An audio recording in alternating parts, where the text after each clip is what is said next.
फर्किदेऊ आज नै ईश्वरलाई फर्किदेऊ आज नै उहाँमा नजाऊ पापको मार्गमा गन्धक र आगो जल्दैछ पाप गर्दै व्यर्थमा हामीले संसारमा भुलिरहेछौँ पापलाई छोडेर आज नै सम्झिदेऊ आज नै ईश्वरलाई सम्झिदेऊ आज नै ईश्वरलाई फर्किदेऊ आज नै उहाँमा नजाऊ पापको मार्गमा गन्धक र आगो जल्दैछ संसारको रीति रिवाजले दुई चालिन केवल राज गर्छन् तपाईँ र मेरो ईश्वरले अनन्तकाल तक राज गर्छन् सम्झिदेऊ आज नै ईश्वरलाई फर्किदेऊ आज नै उहाँमा नजाऊ पापको मार्गमा गन्धक र आगो जल्दैछ संसारिक धेरै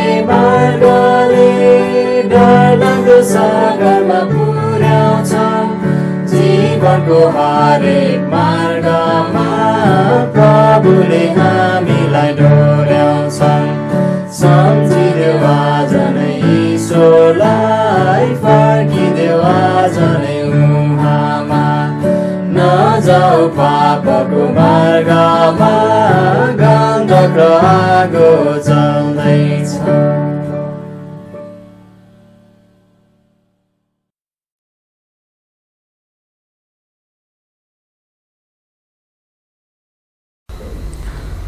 तपाईहरु सबैजनालाई जय मसीह। आउनुस् हामी यस महिनाको अनि यस हप्ताको प्रार्थनाका विषयहरू र सूचनाहरूलाई सुन्नेछौँ। यस सेप्टेम्बर महिनाको नयाँ प्रार्थनाको सूची तपाईँ यस मण्डलीका सदस्यहरूलाई हामीले इमेल र भाइबर मार्फत पठाएका छौँ र म तपाईहरुसँग अनुरोध गर्छु कि ती सूचीहरूमा रहेका प्रार्थना अनुरोधहरूलाई तपाईहरुले आफ्नो व्यक्तिगत र पारिवारिक प्रार्थनामा सम्झना गरिदिनुहोला। यदि तपाईहरुको कुनै प्रार्थना अनुरोधहरू छन् भने कृपया चर्चको फोन, एसएमएस र इमेललाई प्रयोग गर्दै हामीलाई प्रार्थना बाँड्न सक्नुहुन्छ ताकि हामी प्रार्थनाको सूचीमा तपाईका प्रार्थनाका अनुरोधहरूलाई समावेश गर्न सक्छौं। अहिलेको समयमा चर्चका सबै सदस्यहरूको स्वास्थ्य तथा खाँचोहरूको निम्ति हामी प्रार्थना गरौँ। अहिले जुन कोरोना भाइरसको कारण विश्वभरि देखिएको जुन समस्या छ त्यसले हाम्रो देशलाई पनि समस्यामा पारेको छ। यसैले हामी प्रार्थना गरौँ हामी सम्पूर्ण विश्वासी मण्डली परिवारको स्वास्थ्य अनि खाँचोहरूको निम्ति हामी प्रार्थना गरौँ र हामी सुरक्षित रहन सकौँ। सकेसम्म हामी होशियारी भएर सुरक्षित भएर रहनुपर्छ। स्वास्थ्य समस्या भएकाहरूको निम्ति हामी प्रार्थना गरौँ। तपाईहरुको प्रार्थनाको सूचीमा त्यहाँ विभिन्न व्यक्तिहरूको स्वास्थ्य को निम्ति प्रार्थना अनुरोधहरू छन्। तपाईहरुले ती अनुरोधहरूलाई प्रार्थनामा सम्झिदिनुहोला। हामी मण्डलीहरूको निम्ति प्रार्थना गरौँ। हामी Bethel Baptist church, Hetauda Bethel Baptist church अनि नवजीवन बैप्टिस्ट चर्च, यसैगरी बेरिया बैप्टिस्ट चर्चको निम्ति प्रार्थना गरौँ। त्यहाँ सेवा गरिरहनु भएका हाम्रा मित्रहरू, प्रभुका जनहरूको निम्ति पनि हामी प्रार्थना गरौँ र साथै नेपाल तथा विश्वभरि रहेका बाइबलीय मण्डलीहरूको निम्ति पनि हामी निरन्तर प्रार्थना गरिरहौँ। हामीले विगतमा प्रार्थना गरिरहेका मिसनरी परिवारहरूको निम्ति प्रार्थना गरौँ। हाम्रो राजेश भाइको निम्ति पनि हामी प्रार्थनामा निरन्तर सम्झिरहौँ र साथै हामी विदेशमा रहेका अरू मिसनरीहरूको निम्ति पनि हामी प्रार्थना गरौँ। धन्यवादका विषयहरू म तपाईहरुलाई बाँड्न चाहन्छु। तपाईहरुले भेटीमा जुन इमानदारीता देखाउनु भएको छ त्यसको निम्ति धन्यवाद दिदछौं र हामीले अब पर्सिबाट भोलि पछाडि पर्सि नै मण्डलीको भाडा तिर्नुपर्छ। यसैले त्यसको निम्ति आवश्यक रकम पनि जुटेको छ, संकलन भइसकेको छ। तपाईहरुको दिआई ले त्यो भाडा पर्याप्तसँग जम्मा भएको छ। अनि तपाईहरुलाई म धन्यवाद दिन चाहन्छु। अनि अरु खाँचो खर्चहरुमा पनि परमेश्वरले भेटीहरुद्वारा आशिष दिइरहनु भएको छ। अनि तपाईहरुलाई र प्रभुलाई पनि धन्यवाद छ। अनि अनलाइन सेवाको निम्ति प्रार्थना गरिदिनुहोस्।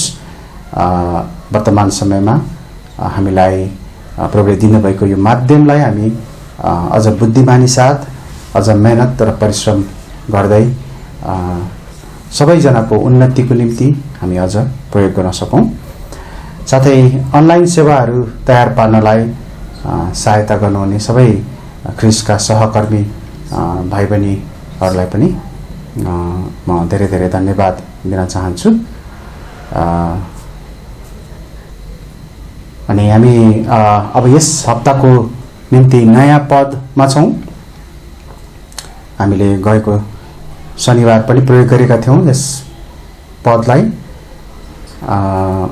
हामी हप्ता 37 मा छौं अहिले।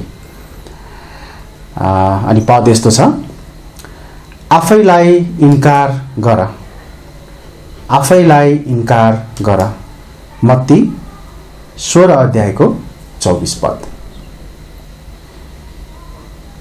हुन्छ, म प्रार्थना अनि सूचनाका विषयहरूलाई यही नै राख्नेछु।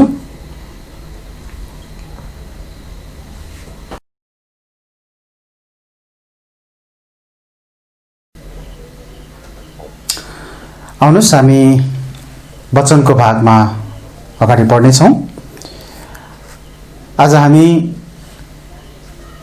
हामीले गएको हप्ताहरूमा हेरेको विषय तपाईको पीडा र कष्ट,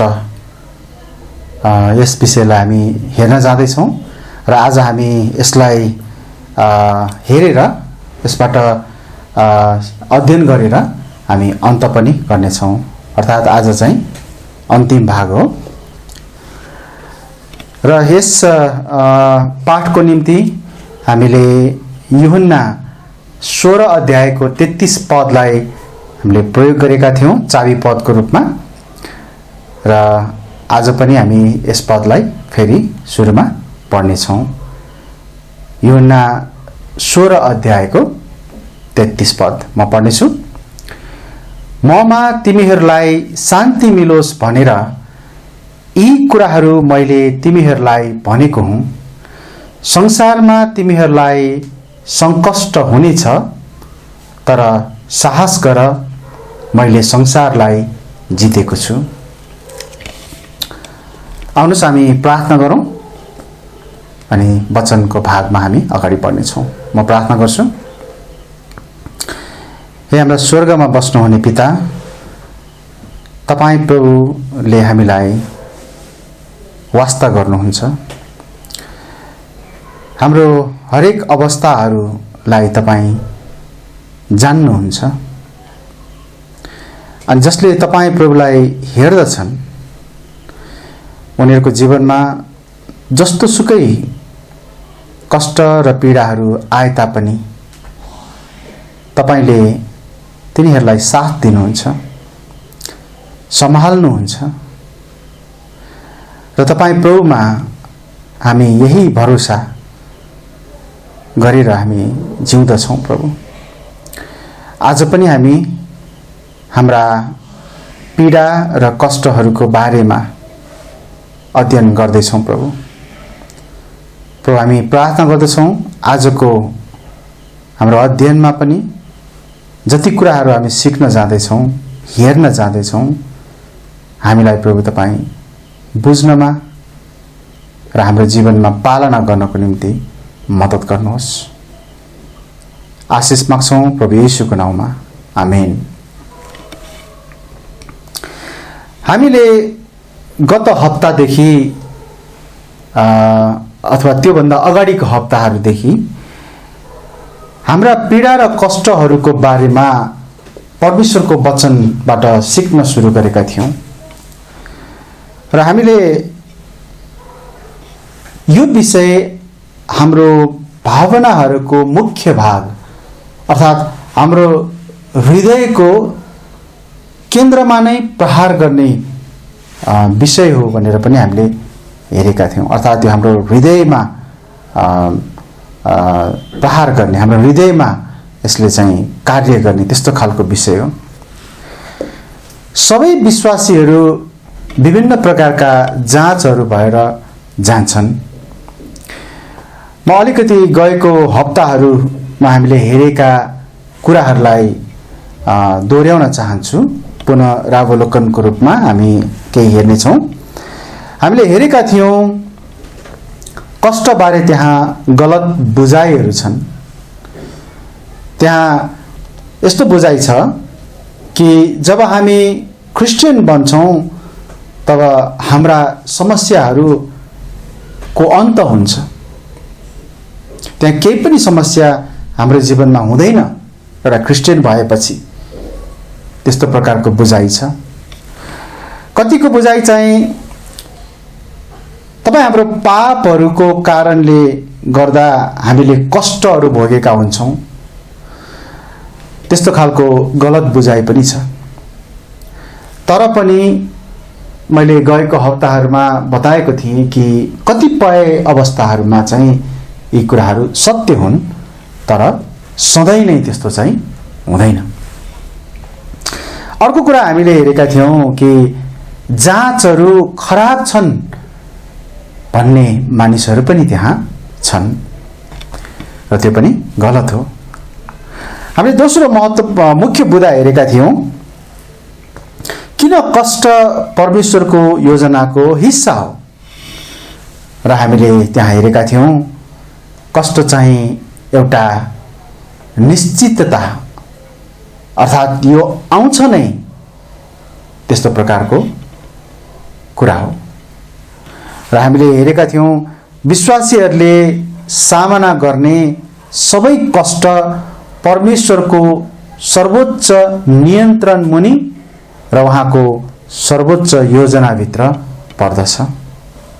अर्थात् हामीले भोग्ने कष्ट र पीडाहरूको बारेमा उहाँलाई राम्ररी थाहा छ र उहाँको नियन्त्रणमा छ त्यो। अनि हामीले हेरेका थियौँ कष्टका फाइदाहरू, जसमा हामीले हेरेका थियौँ कि कष्टले हाम्रो विश्वासको सामर्थ्यलाई प्रकट गर्दछ। कष्टले हामीलाई वास्तवमै हामी केलाई प्रेम गर्दछौँ भन्ने कुरालाई प्रकट गर्दछ। यसैगरी कष्टले हामीलाई नम्रता र धैर्यता सिकाउँछ र परमेश्वरमाथि राखिने भरोसाको विकास गर्दछ। कष्टले हामीलाई अरूहरूको पीडामा उनीहरूलाई मद्दत गर्न सक्षम तुल्याउँछ। यसैगरी कष्टले हामीलाई अनन्ततामाथि र यस जीवनका अमूर्त मान्यताहरूमाथि केन्द्रित गराउँछ।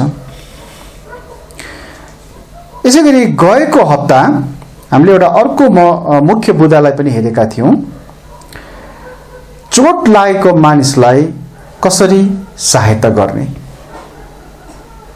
र हामी सबैजनाले यो कुरालाई बुझ्नु जरुरी छ कि चोट लागेको मानिसलाई सहायता गर्दा हामीले त्यस मानिसलाई देखाउने व्यवहार हामीले उसप्रति गर्ने क्रियाकलाप चाहिँ त्यहाँ एकदमै महत्त्वपूर्ण हुन्छ।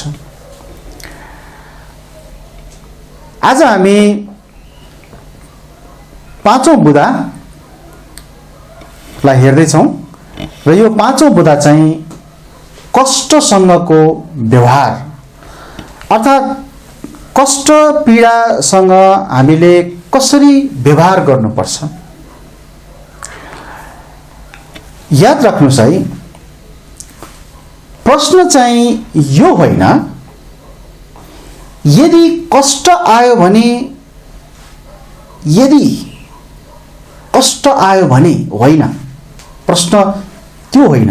तर प्रश्न के हो भन्दा जब कष्ट आउनेछ, जब कष्ट आउनेछ।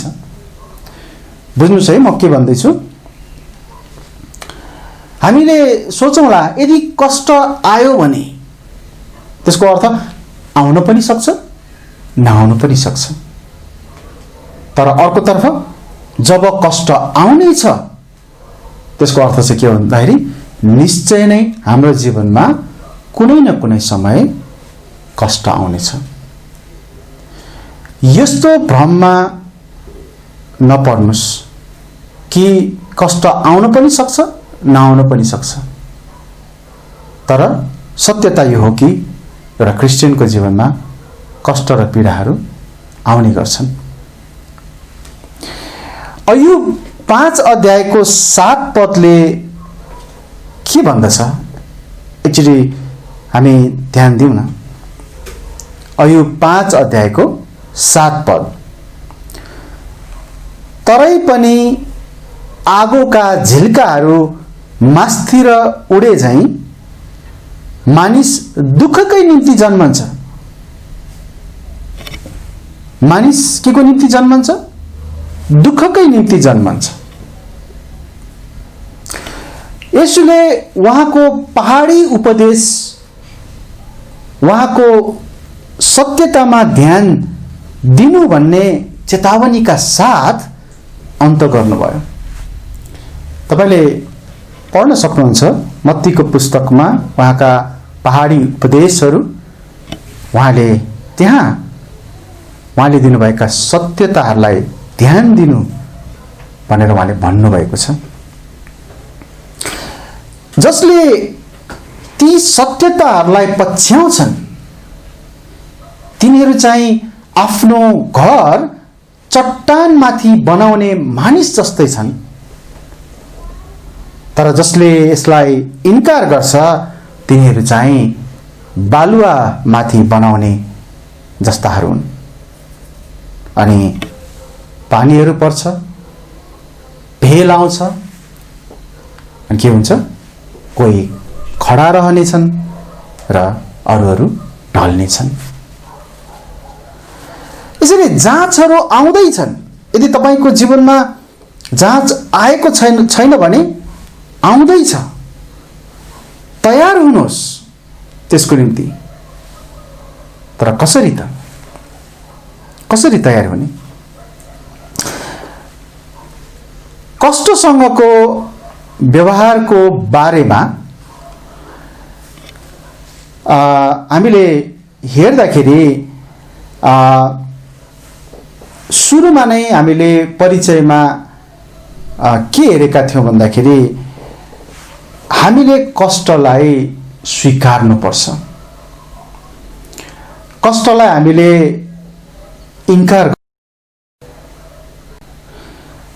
परमेश्वरसँग हिँड्नु चाहिँ कष्ट भोगाएको निम्ति उत्तम तयारी हो। बुझ्नुहोस् है यो कुरालाई। परमेश्वरसँग हिँड्नु चाहिँ कष्ट भोगाएको निम्ति उत्तम तरिका हो। अर्थात् यदि तपाईँ परमेश्वरसँग हिँडिरहनु भएको छैन भने, कष्टको निम्ति तपाईँ तयार हुनु भएको छैन। तर यदि तपाईँ परमेश्वरसँग हिँड्दै हुनुहुन्छ भने तपाईँ कष्ट भोगाएको निम्ति तयार हुनुहुन्छ। हाम्रो क्रिस्चियन जीवनमा तयार हुनलाई एक भक्तिको जीवन जिउने चेला हुनुपर्छ। हामी एउटा भक्तिको जीवन जिउने चेला हुनुपर्छ र त्यो चाहिँ परमेश्वरको वचनको सत्यतामा दैनिक रूपमा जिउनु।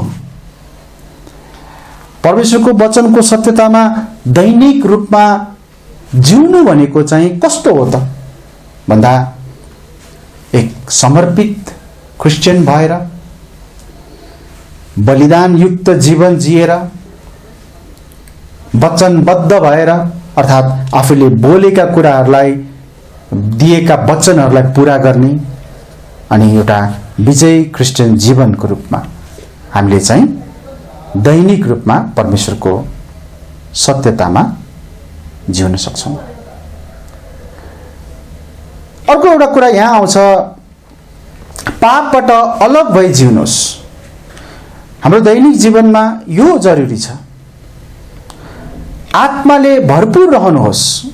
हामीलाई अर्को चाहिने कुरा यो हो,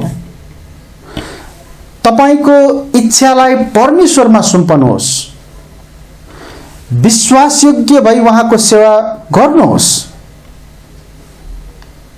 अनि जब त्यसपछि जाँचहरू आउँछन् नि, तब त्यसलाई सम्हाल्न तपाईँ आत्मिक तवरले पर्याप्त रूपमा परिपक्व हुनुहुनेछ। तपाईले कष्टलाई एउटा छडी लगाइएको रूपमा हेर्नुहुने छैन। त्यसपछि कष्ट भनेको चाहिँ एउटा छडी लगाइएको जस्तो कुरा रहेछ भनेर तपाईले बुझ्नुहुने छैन, तर तपाईको विश्वासको तन्काइको रूपमा हेर्नुहुनेछ, अथवा तपाईको विश्वासको बढाई पनि भन्न सक्नुहुन्छ। भन्न खोजेको कुरा के हो भन्दाखेरि जब कष्ट पीडाहरू आउँछन्, यो चाहिँ म अझ बढ्नको निम्ति आएको रहेछ भन्ने कुरा तपाईले बुझ्नुहुन्छ। ओहो, यो के भयो, किन यस्तो भइरहेछ, तपाईको त्यस्तो बुझाइ हुने छैन। जब हामी विश्वासमा बढ्छौँ कष्ट र पीडाहरूको साथसाथमा, तब त्यहाँ के कुराहरू हाम्रो जीवनमा हुन्छ त? हामी केही कुराहरूलाई हेरौँ। पहिलो कुरा, यो कुरालाई याद राख्नुहोस् कि परमेश्वर दयाका साथ यसको बारेमा जानकार हुनुहुन्छ। अर्थात् हाम्रो कष्ट र पीडाको बारेमा परमेश्वर जानकार हुनुहुन्छ र उहाँले त्यो जानिरहनु भएको बेलामा उहाँ हामीप्रति दयाले पनि भरिनु भएको छ। ठिक्क भयो, यसलाई राम्रो भयो, यसलाई त्यस्तो प्रकारको उहाँको व्यवहार हुँदैन, तर उहाँ दयाले भरिनुहुन्छ। एकपटक हामी एउटा पदलाई हेरौँ, मत्ती 10 अध्यायको 29 पद। मत्ती 10 अध्यायको 29 पद, त्यहाँ यस्तो लेखेको छ, के दुईटा भङ्गेरा एउटा तामाको पैसामा बिक्री हुँदैनन् र? अनि तिमीहरूका पिताको इच्छा बिना तीमध्ये एउटा पनि भुइँमा खस्ने छैन। यस पद अनुसार पिताको इच्छा बिना एउटा भङ्गेरा पनि भुइँमा खस्दैन। यसले हामीलाई के बुझाउँदछ भन्दा परमेश्वरलाई तपाईको बारेमा, मेरो बारेमा सबै कुरा थाहा छ। यहाँसम्म कि तपाईँ र मेरो शिरको केशको संख्याधरि उहाँलाई थाहा छ। दोस्रो कुरा, कृतज्ञताको प्रार्थना सहित परमेश्वरलाई प्रतिक्रिया दिनुहोस्। फिलिपी 4 अध्यायको 6 पदलाई एकचोटि पढौँ। फिलिपी 4 अध्यायको 6 पद,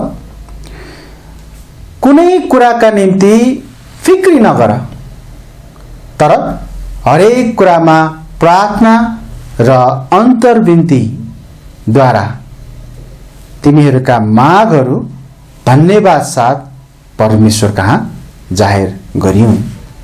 है, तिमीहरूका हरेक मागहरू चाहिँ अथवा प्रार्थना र बिन्तीहरू चाहिँ धन्यवाद साथ कहाँ परमेश्वर कहाँ जाहेर गर्यो। तर फिक्री चाहिँ नगर।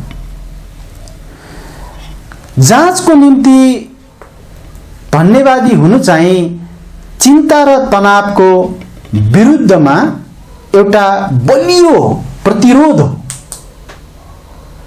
मैले यहाँ प्रतिरोध भन्ने शब्द प्रयोग गर्दा मैले के उदाहरण दिन चाहन्छु भन्दाखेरि विषको असर रोक्ने औषधि जस्तै है। जस्तो सर्पले कुनै मानिसलाई ठुङ्छ भने त्यो विषको असरबाट रोक्नको निम्ति त्यहाँ एक प्रकारको अर्को विष हैन त्यहाँ औषधिको रूपमा प्रयोग गरिन्छ है, अंग्रेजीमा एन्टिभेनम हैन। प्रतिरोध, त्यो विषको प्रतिरोध गर्ने कार्य। यसैले यहाँ हाम्रो जीवनमा पनि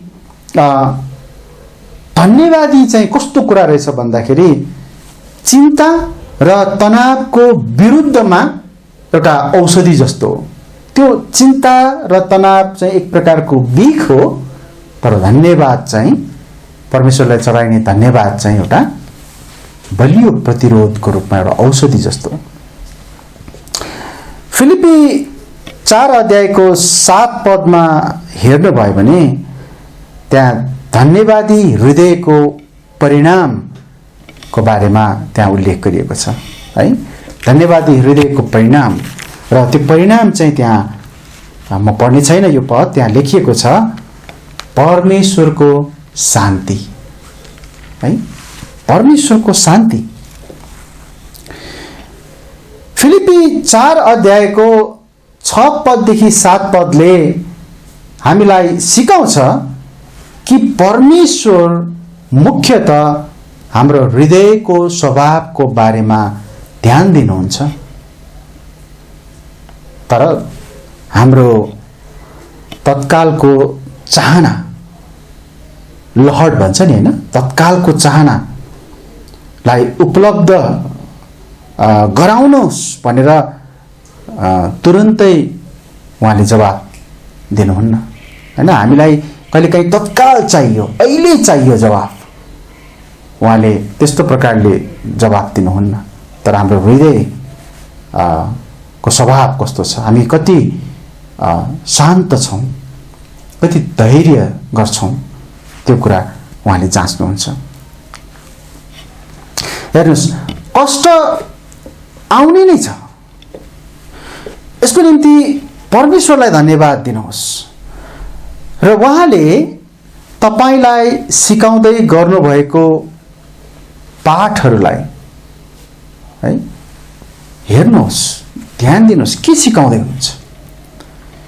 यसलाई परमेश्वरको भलाइको गवाही दिने मौकाको रूपमा प्रयोग गर्नुहोस्। परमेश्वरले तपाईँ हाम्रो जीवनमा गर्नुभएको भलाइलाई गवाहीको रूपमा हामीले प्रस्तुत गर्न सक्छौँ, त्यो मौका लिन सक्छौँ। सम्भवतः विश्वास नगर्ने मानिसहरूप्रति जब तपाईको सम्पर्क हुनेछ, तपाईको भेट हुनेछ, त्यो बेलामा परमेश्वरको यस भलाइको बारेमा तिनीहरूलाई गवाही दिनुहोस् है। हेर्नुहोस्, मानिसहरूले दुःख कष्टको समयमा ईश्वरलाई पुकार गर्ने गर्छन् अनि विश्वास नगर्ने मानिसहरूले पनि आफ्ना ईश्वरहरूलाई पुकार गर्छन्। जब उनीहरूले जवाब पाउँदैन उनीहरू निराश हुन्छन्, उनीहरू उल्टो आफ्नो ईश्वरप्रति तीतो बन्छन्, उनीहरूले नमिठो जवाबहरू पनि फर्काउँछन्। किन उनीहरूलाई उनीहरूका आफ्ना ईश्वरहरूले कष्ट र पीडा आउँछ भन्ने कुरालाई सिकाएको छैन। जीवनको यो महत्त्वपूर्ण कुराको बारेमा सिकाइएको छैन। तर बाइबलले हाम्रा परमेश्वरले चाहिँ तपाईँ र मलाई हाम्रो जीवनमा दुःख कष्ट आउँछ भन्ने कुरा उहाँले पहिल्यै सिकाउनु भएको छ, भन्नुभएको छ। त्यही भएर हामीसँग गवाई दिने कुराहरू त्यहाँ छ। अर्को कुरा हामी हेरौँ, तपाईको जीवनमा परमेश्वरले झुटाउनुहुन्छ भने निर्धक्क बन्नुहोस्, ढुक्क हुनुहोस्। पावलले यसरी भने, जुनसुकै अवस्थामा म रहे तापनि सन्तुष्ट रहनु मैले सिकेको छु। फिलिपी 4 अध्यायको 11 पदमा उनले त्यस्तो भनेको छ। पावलको भनाइलाई यहाँ ध्यान दिनुस् न। जुनसुकै अवस्थामा, त्यो भन्नुको अर्थ चाहे सुख होस् चाहे दुःख होस्, चाहे आनन्द होस् चाहे पीडा होस्, सन्तुष्ट रहन मैले सिकेको छु। युसुफले आफ्नो जीवनका जाँचहरूमा परमेश्वरलाई देखे। हामी पुरानो नियमको युसुफको कुरा गर्दैछौँ। उनको जीवनमा कति धेरै जाँचहरू आए, त उनले ती जाँचहरूमा परमेश्वरलाई देखे। दासत्वमा आफूलाई बेचिएको सन्दर्भमा उनले आफ्ना दाजुहरूलाई यस्तो भने, तर तिमीहरूले चाहिँ मेरो विरोधमा खराबी गर्ने विचार गर्यो, तर यसैमा परमेश्वरले भलाइ गर्ने विचार गर्नुभयो। आज भइरहेको कुरा पूरा गर्नलाई, अर्थात् धेरै मानिसहरूको प्राण बचाउनलाई। हामी उत्पत्ति 50 को 20 मा यो पढ्न पाउँछौँ। एउटा शब्द यहाँ ध्यान दिनुस् त, भलाइ। खराबीमा पनि उनले भलाइ देखेको छ र भएको पनि छ। त्यहाँ परमेश्वरले उनको जीवनमा आएका ती जाँचहरूको बदलामा चाहिँ उहाँले भलाइ दिनुभयो, भलाइमा परिणत भयो। यूहन्ना 9 अध्यायको 2 पदमा चेलाहरूले येशूलाई सोधे, हे रब्बी, कसले पाप गरेकोले यो मान्छे अन्धा जन्मेको हो? यसले कि यसका बाबुआमाले? यस मानिसको अन्धोपनाको बारेमा येशूले के प्रतिक्रिया दिनुभयो त? उहाँले यस्तो प्रतिक्रिया दिनुभयो, न त यस मानिसले न यसका बाबुआमाले नै पाप गरे, तर परमेश्वरका कामहरू यसमा प्रकट हुन् भनी भएको हो। हामी यहाँ पनि देख्छौँ कि यस अन्धा मानिसको जीवनको लागि परमेश्वरसँग एउटा उद्देश्य थियो। जन्मदेखि जवान अवस्थासम्म यो व्यक्ति अन्ध थियो र यस अन्धोपना चाहिँ परमेश्वरको उद्देश्य रहेको योजनाको एउटा भाग थियो। अनि परमेश्वरले आफ्नो योजनालाई प्रकट गर्नुभयो। येशूले यस अन्ध मानिसलाई देख्ने तुल्याउनु भयो। मानिसहरूले त्यसबाट परमेश्वरलाई महिमा दिए र येशू को हुनुहुन्छ भन्ने कुरा जान्न पनि पाए। यो परमेश्वरको महान उद्देश्य थियो। जाँच चाहिँ हाम्रा व्यक्तिगत सुख भन्दा ठूलो छ। याद गर्नुहोस् है, जाँच चाहिँ हाम्रा व्यक्तिगत सुख आनन्द भन्दा ठुलो हो। वास्तवमा हामीमा परमेश्वरले काम गर्दै हुनुहुन्छ। हाम्रो जीवनमा परमेश्वरले काम गरिरहनु भएको छ। अर्को कुरा, कष्टमा अचम्म नपर्नुहोस्। पत्रुसले पहिलो पत्रुस 4:12 हामीलाई के कुराको सम्बन्धमा अचम्म नमान भनेको छ। यदि तपाईले हेर्नुभयो भने पहिलो पत्रुस 4:12 त्यहाँनिर यस्तो भनेको छ, तिमीहरूलाई जाँच्नका लागि आएको आगोको जाँच। त्यो अचम्म मान्न नपर्ने कुरा के रहेछ त हाम्रो जीवनमा? जब हाम्रो जीवनमा आगोको जाँच आउँछ, जुन चाहिँ हामीलाई जाँच्नको निम्ति हो, त्यो अवश्य आउँछ। हामी अचम्म मान्नु पर्दैन, छक्क पर्नु पर्दैन। यहाँ पत्रुसले त्यही कुरा बताइरहेका छन्। यसैगरी पहिलो कोरिन्थी 10:13 पावलले पनि यसरी भनेका छन्, मानिसमाथि आइपर्ने किसिमको परीक्षा बाहेक, है। म यस पदलाई पुरै पढ्नेछु ताकि हामी अझ प्रष्टसँग बुझ्न सकौं। पहिलो कोरिन्थी 10:13 यस्तो भनेको छ, मानिसमाथि आइपर्ने किसिमको परीक्षा बाहेक अरू परीक्षा तिनीहरूमाथि आइपरेको छैन। यति मात्र पढौं। यहाँ तपाईले हेर्नुभयो भने मानिसमाथि आइपर्ने किसिमको परीक्षा छ त्यहाँ, तर त्यो भन्दा बाहेकको चाहिँ मानिसमा आउँदैन। हामी कहिलेकाहीँ के सोच्छौं भन्दाखेरि, ओहो यो त संसारको कुनै मानिसलाई पनि नआओस्, अथवा यो त मानिसले सम्हाल्नै नसक्ने खालको परीक्षा हो, जाँच हो। तर प्रभुले के भन्दै हुनुहुन्छ?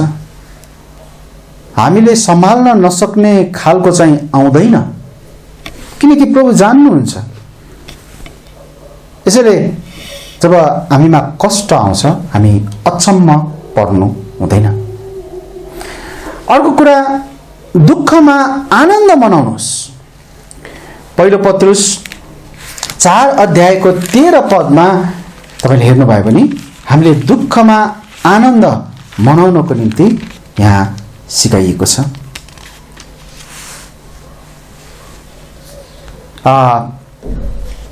म पढ्नेछु यो पदलाई। तर जति तिमीहरू ख्रीष्टका दुःखहरूमा भागी हुन्छौ अथवा सहभागी हुन्छौ, उति नै आनन्द मनाऊ र उहाँको महिमा प्रकट हुँदा तिमीहरू पनि भारी आनन्दले आनन्दित हुन सक। यसको अर्थ पीडा अथवा कठिनाई आफैमा हामीले आफैलाई प्रकट गर्ने भनेको होइन, है। यहाँ मैले भन्न खोजेको चाहिँ दुःखमा पनि आनन्द मनाउने भन्दाखेरि चाहिँ हामी एकदमै दुःखमा परेको बेलामा पनि हामी चाहिँ आँसु नै झार्न नहुने, हामीले अरूलाई आफ्नो दुःख र पीडा बाँड्न नहुने, हामी चाहिँ कहिलेकाहीँ चुपचाप हुन्छौँ, हामी हैन शान्त भएर बस्छौँ, त्यो नै गर्नु नहुने, हैन एकदमै गाह्रो भएको बेलामा पनि हाँसेर हिँड्नु पर्ने, त्यो भन्न खोजेको होइन, है।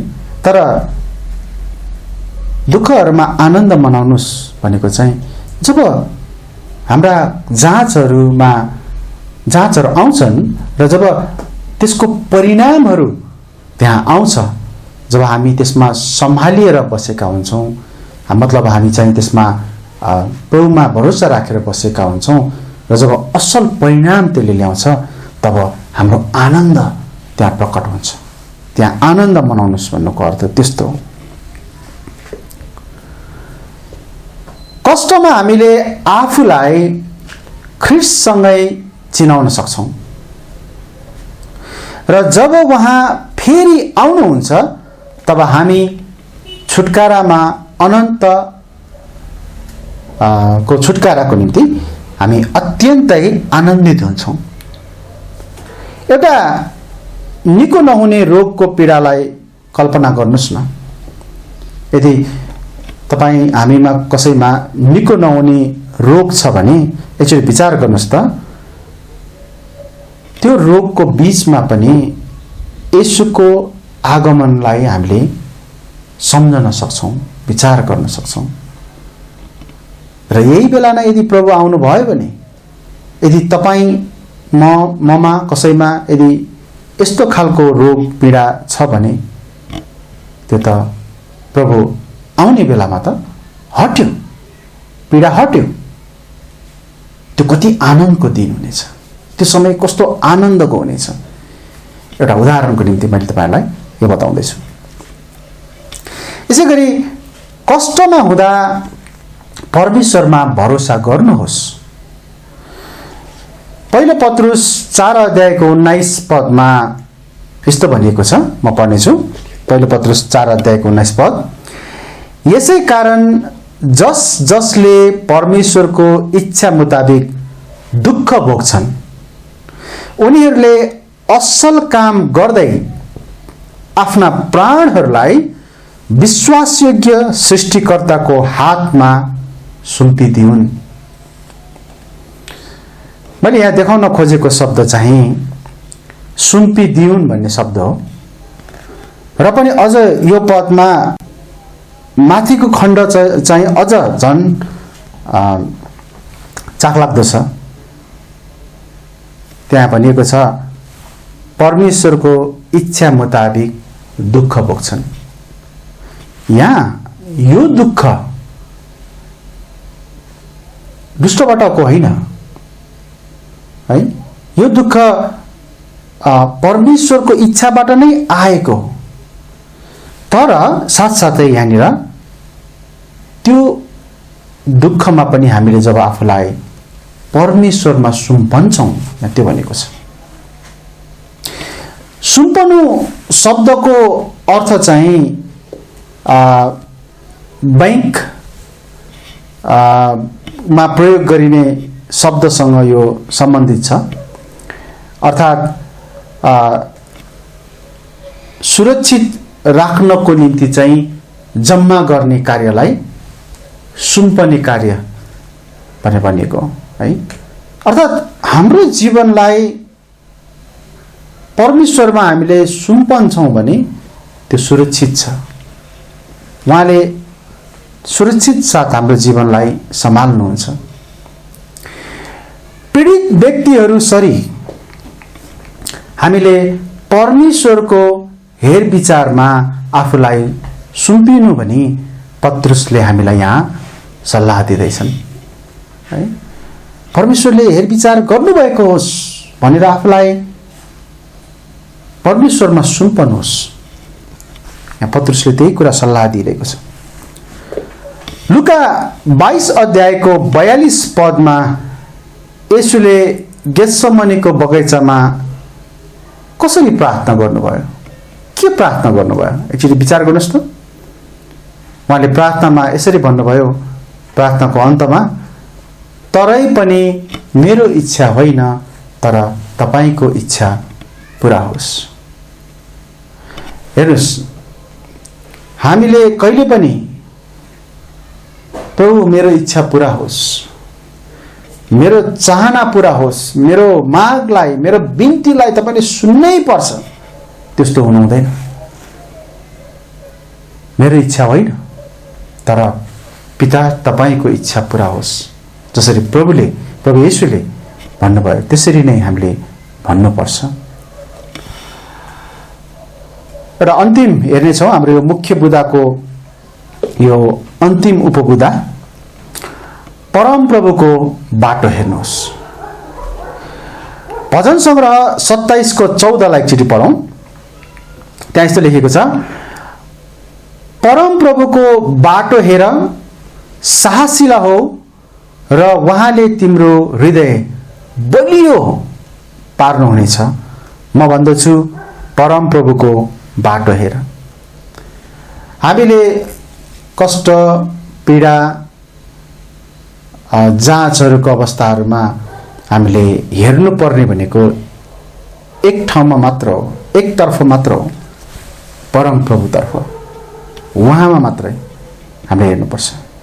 यसैयाले पनि त्यही भन्छन्, यसैया 40को 31मा त्यहाँ भनेको छ, तर परमप्रभुको बाटो हेर्नेहरू चाहिँ नयाँ बल पाउँदै जानेछन्, उनीहरू चिलहरू चाहिँ पखेटाले उँभो उँभो चढ्नेछन्, उनीहरू दगुर्नेछन् र थकित हुने छैनन्, उनीहरू हिँड्नेछन् र लल्याक लुलुक हुने छैनन्।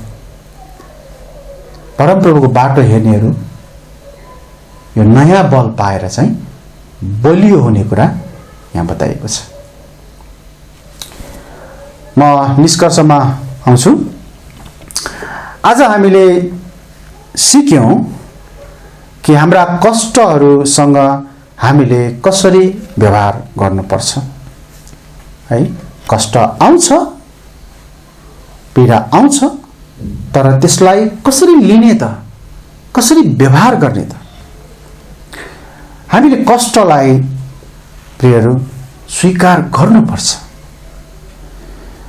अय्युबले भने चाहिँ मानिस दुःखकै निम्ति जन्मन्छन् है। यो परमेश्वरको कारणले भएको होइन, तर परमेश्वरले हुन दिनुहुन्छ ताकि हामी उहाँमा बलियो हुँदै जान सकौँ। हाम्रा दुःख र पीडाहरूमा परमेश्वरको सहायता अवश्य छ, मात्र हामीले हाम्रो हृदयलाई उहाँमा सुम्पर्नुपर्छ। यसैले याद गर्नुहोस् कि परमेश्वर दयाका साथ हाम्रो दुःख र पीडाको बारेमा जानकार हुनुहुन्छ। हामीले हाम्रो दुःख र पीडाको समयमा कृतज्ञताको प्रार्थना सहित परमेश्वरलाई प्रतिक्रिया दिनुपर्छ, धन्यवाद दिनुपर्छ। यसको अर्थ हाम्रो दुःख र पीडाहरूको अवस्थामा पनि परमेश्वरले जुटाउनुहुन्छ भन्ने कुरामा हामी निर्धक्क हुनुपर्छ, पक्का हुनुपर्छ। हाम्रो दुःख पीडा